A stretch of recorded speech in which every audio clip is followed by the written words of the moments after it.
Lorsqu'une voiture freine, les plaquettes de frein s'appuient sur le disque de la roue et s'échauffent. Il y a donc transfert de l'énergie cinétique en énergie thermique. La difficulté dans cet exercice est de bien modéliser la situation et d'ensuite utiliser les équations du cours transfert thermique et travail. Dans la première question, il s'agit de calculer la variation d'énergie cinétique de cette voiture. Pour cela, on calcule l'énergie cinétique de la voiture avant le freinage, E1, qui est égal à 1/2 de mv carré. On met bien la vitesse en mètres par seconde et on trouve 2,2 fois 10 puissance 5 joules.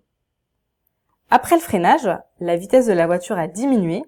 On calcule la nouvelle énergie cinétique avec la vitesse plus faible et on trouve E2 qui est égal à 5,7 fois 10 puissance 4 joules. La variation d'énergie cinétique de la voiture est donc E2 moins E1 qui est égal à moins 1,6 fois 10 puissance 5 joules. On trouve un signe négatif, ce qui est logique. La vitesse de la voiture a diminué, donc elle a perdu en énergie cinétique. Par la suite, on nous demande de calculer la capacité thermique d'un disque et d'une plaquette. La donnée qu'on a dans l'énoncé est la capacité thermique massique, donc nous allons devoir utiliser d'une part les paramètres géométriques du disque et d'autre part sa masse volumique pour en déduire la capacité thermique. Pour le volume, on applique la formule pour le volume d'un disque. V de D est égal à pi r au carré fois l'épaisseur E du disque et on trouve un volume de 1,4 fois 10 puissance moins 3 mètres cubes. Pour trouver la masse, on multiplie ce volume par la masse volumique et on trouve une masse petit m d pour le disque. Enfin, pour trouver la capacité thermique, on multiplie la masse md du disque par la capacité thermique massique du matériau et on trouve une capacité thermique CD qui est égale à 5,6 fois 10 puissance 3 joules par Kelvin. Faites attention dans tous ces calculs à bien utiliser les unités du système international pour vos applications numériques. Notamment, on n'utilise pas les grammes par centimètre cube, mais les kilogrammes par mètre cube. On procède de même pour déterminer la capacité thermique d'une plaquette. Une plaquette est un parallélépipède. Donc pour trouver son volume, on multiplie la longueur fois la largeur fois l'épaisseur et on trouve Vp qui est égal à 2,2 fois 10 puissance moins 5 mètres cubes. On en déduit la capacité thermique en multipliant la masse par la capacité thermique massique et on trouve Cp qui est égal à 2,1 fois 10 puissance 2 joules par Kelvin.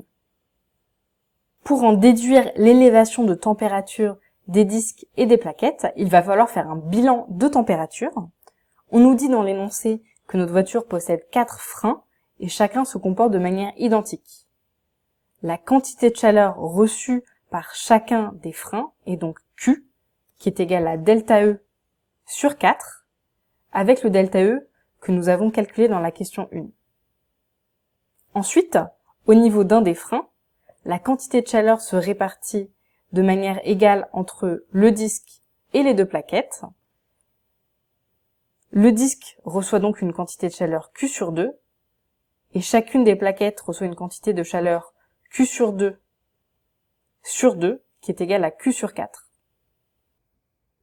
Pour en déduire l'élévation de température des disques et des plaquettes, on utilise l'expression de l'énergie interne. On sait que l'énergie qui est reçue par notre disque est égale à la variation d'énergie interne, donc Q sur 2.